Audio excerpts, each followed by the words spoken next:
Sophie Turner, you play Sansa Stark on Game of Thrones. Of course, we all know that because you're on the biggest show in the world and you're one of our favorite characters. But she's come a long way. So last season, she really came into her own as a warrior, a badass.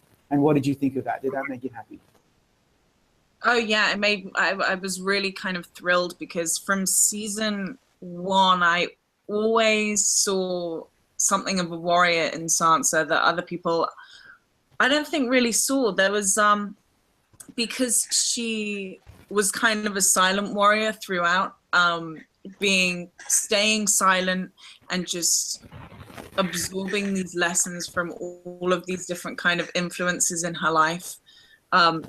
You always had well, I always had the feeling that she was learning and adapting and very quickly, and at some point or another it was gonna kind of it was going to manifest itself somehow, and she manifested kind of into a warrior. And so it felt like really kind of satisfying when it happened. And I'm really happy with where it's gone for her, where the storyline has ended up. Yeah, and there were so many highlights actually, because you think about how Sansa finally got her revenge on Littlefinger, something that we've all been kind of gunning for a long time. And it was one of the highlights. But you've worked with Aiden now for years, and then I suppose doing that scene with him and that that whole day on set would have been pretty emotionally charged, right? How was that working with him on that last day? Oh wow, it was very emotionally charged. It was kind of life imitating art in a way, especially for me and my character, in the way that it's a very Sansa, because she has learned all of these lessons from him from season one through to seasons, and been her teacher and her mentor. And finally, this is the moment where she kind of feels like she's used up everything that she could have learned from Littlefinger, and she doesn't need him anymore, and she kind of discards him. But there's a sadness through everything, and kept her alive despite selling her to the Boltons and everything. But he has been the guy that has kept her alive and taught her so much. And for me personally, as an actor, I feel like I want him to go, because unlike Sansa, I felt like I still had so much to learn from watching. And it was such an emotional scene for him, because it's the first scene that he is actually his truthful self. As it's emotional, he collapses on the floor, he's crying, confessing his love to her. So all in all, like, the emotions and the energy, it was like electric and very sad and very overwhelming. And I'm really sad to not have him by my side this year. Yeah. But that being said, the flip side is you didn't get to work much with Maisie Williams over the years, and now we know that Sansa and Arya have been working together, and they're sisters, united to effectively take back control. Talk us through working with Maisie again after all those years of not being able to really work with her. Oh my God, it's amazing.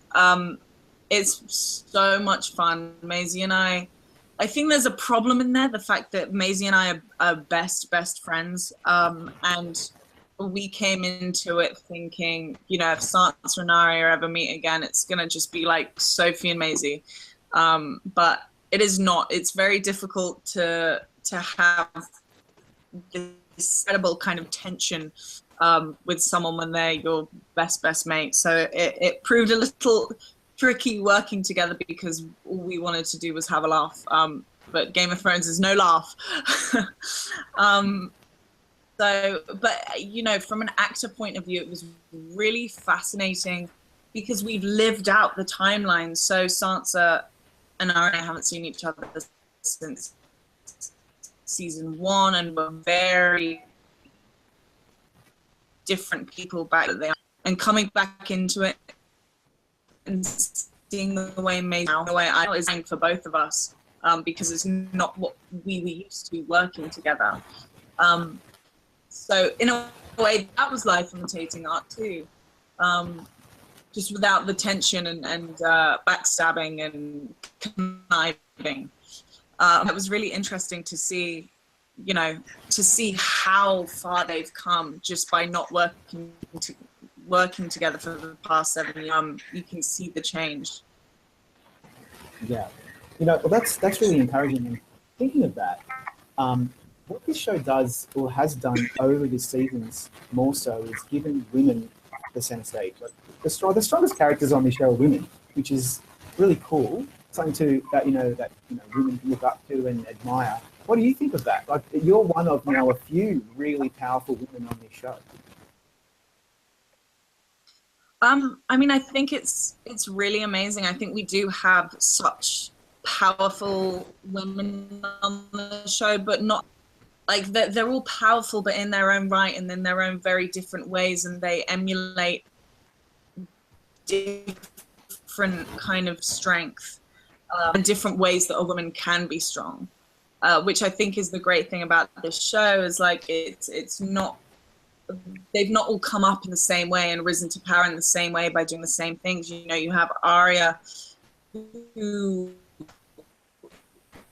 is not only but has been blinded and beaten and taught to be a blind assassin, and has come out of it a lady of Winterfell and very strong and not to be kind of messed with. And Sansa in a different way is silently, without the hitting and the beating, and he obviously has had that inflicted upon her. Warrior like Arya, she's a warrior intellectually and politically, and I think it's really interesting this have the all exude like strength and power in different ways. So I think I'm kind of honored to be on a show where they show that, rather than just kind of like aristocracy and the power and strength, and that is people from kind of all walks of life in the show as well, which I think is really interesting.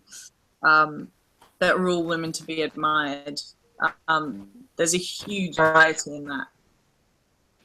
Yeah, absolutely. What would you say would be the most challenging scene that you had to do last season? Something that comes to mind that you really thought, how am I going to do this? And then you eventually pulled it off. In season 7? Yes. Oh, wow. It's so funny. Like, my season 5s are blurring into season 2s and season 2 blurring into season 6. I need to remember what actually happened in season 7. What scenes did. My most challenging scenes, I think, towards the end of season 7, there's a scene between Sansa and Littlefinger, where at this point, I think Sansa and Arya had already kind of planned their takedown of him, but we really wanted the audience to have completely no idea. And Sansa has always been like a wonderful liar, but this time around,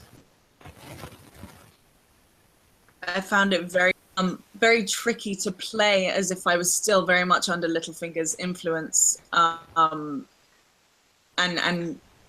so that was just a really hard one for me to kind of figure out, acting wise, where my loyalties lay, and Sansa where her loyalties lie, and it was really tricky to kind of play that out, and also because the cost was just so hot, and the BO was so hot, and everything was very overwhelming, and it was such an intense scene. But yeah, I think what I found hardest was just completely lying to Littlefinger's face, and I think it was a challenge for me as Sophie, as an actress, and a challenge for Sansa, because to be under Littlefinger's wing under Littlefinger's kind of influence for so long, for her to be pretty much like manipulated by him, to be totally manipulating, the master manipulator in that scene, and to outwit him completely, is a difficult one to do, especially because Aidan is such an amazing actor that it's always hard going up against him in scenes. Yeah. What do you make of the success of this show? Like when you started it, I'm sure you had some expectation, given that it was based on a series of very famous books. But there's nothing like Game of Thrones at the moment in terms of its popularity and its impact on all of you and all the cast. What do you make of that? Because it's pretty unbelievable. Yeah, I mean it is pretty unbelievable. It's funny because I suppose we had this something of an expectation of where the series would go, but after season 1,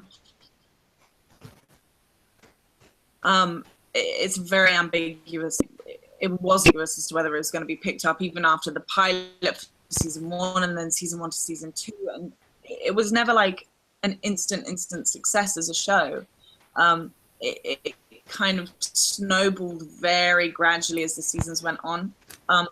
So I think because we're kind of in this bubble and because it progressed and evolved so slowly and smoothly, none of us, I think, until it's done, will notice the effects that it's had on us and how successful it's actually been and what a brilliant show it is. I think because we're still very much, we're still kind of unaware, we're ignorant. And I think when it's over and when we don't have the same amazing scripts as we get every year with Game of Thrones and we don't get to work with the same incredible actors, I think only then will we realize like amazing kind of blessing it was to work on the show. Yeah. It's going to be hard, man. It's going to be hard. Oh, it's going to be a big adjustment. Yeah. But when Game of Thrones took over the Emmys the year before the last Emmys that we just saw, that might have been an indication that it's kind of struck a nerve. What was it like to be part of a show that just completely dominated the highest honor in television? Oh my God, it was amazing, and it's still so unbelievable. But it's such an honor, and I feel so proud of the people. It's less of like a pride for myself because group thing, and there's so many people that work on this show, and like knowing David and Dan right from the very beginning when they'd done bits and bobs, but this was kind of their baby that they believed in so much and had so much passion for, and seeing them collecting these awards and receiving this amazing honor of the most wins. I mean, it was very emotional for me to had believed in the show when maybe not many other people did, kind of get these awards for writing and directing, and I felt so much pride for them because they're like, especially David and Dan, they're like my big brothers, and I just couldn't be more proud. And final question, I promise you won't get fired if you just tell us everything about the next season. Okay. But no, also, let's just go from episode 1 to the finale. But no, in all seriousness, what can you tell us? What can we expect next season? Is there anything at all you can say without you getting fired? Is really the question. Yeah, I can tell you that, there's definitely a coming together of people, and a coming together of people who, they in all of their little groups, all of this, there's been kind of like the bigwigs of each area and the rulers of that kind of sector, and everyone coming together to fight against, the impending doom of what, could be I don't want to give away too much. Anyway, a big threat. Everyone kind of coming together for that. There's a lot of tension between these kind of leading own areas coming together and battling for what they think is right, and the right way to approach this. And so it's very, very interesting. But it's Game of Thrones, so it's going to be bloodier and more death and more emotionally torturous than all the years before. Oh man, that sounds fantastic. I can't wait. Sophie, thank you so much for talking to us. Good luck this award season for the whole show, you and the cast, and we wish you all the best for the upcoming season. We are all dying to see it. Thank you so much. I hope you enjoy.